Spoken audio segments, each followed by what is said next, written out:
Nə qədər vardı Bakı, hamımıza yardı Bakı.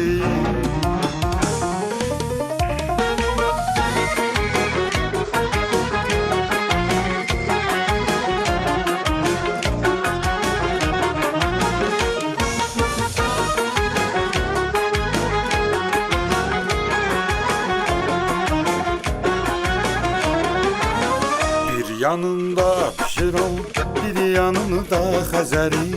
Küləklidir yüksələr, günəşlidir səhəri. Əskazım məhlədir, yanıdır bısmavarını. Bir işdə damda dusar, uçurur quşlarını. Uçurur quşlarını. Nə qədər vardı Bakı, hamımıza yardı Bakı. Ruhumuz sənə heyran, yardı Bakı, elə burada qalasıyama. Mən Bakılı balasıyama, vətənimin hər yerini qədasın alasıyama.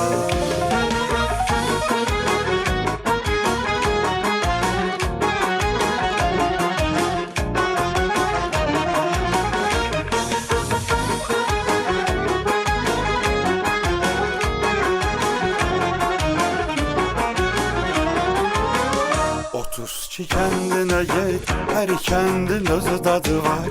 Gayretli oğulları, irfanı ustadı var. Mehriban komşudular, çok konağı severdiler.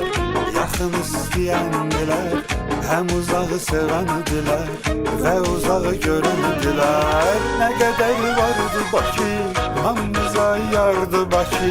Ruhumuz sana heyran, yardı Bakı, elə burada qalasıyama.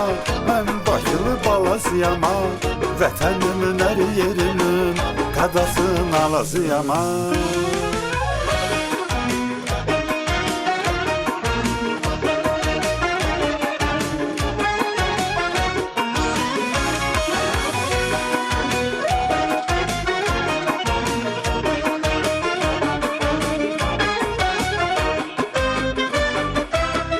Şəhərin qızı qalası, Bakımızın simvoludur. Bizə Şirvanşahlar tariximizin yoludur.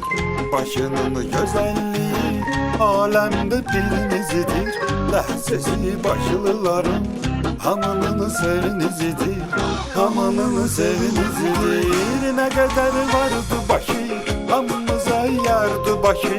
Ruhumuz sənə heyran, yardı Bakı, elə burada qalasıyama. Mən Bakılı balasıyama, vətənimin hər yerinin qədasın alasıyama. Nə qədər vardı Bakı, hamımıza yardı Bakı. Ruhumuz sənə heyran, yardı Bakı.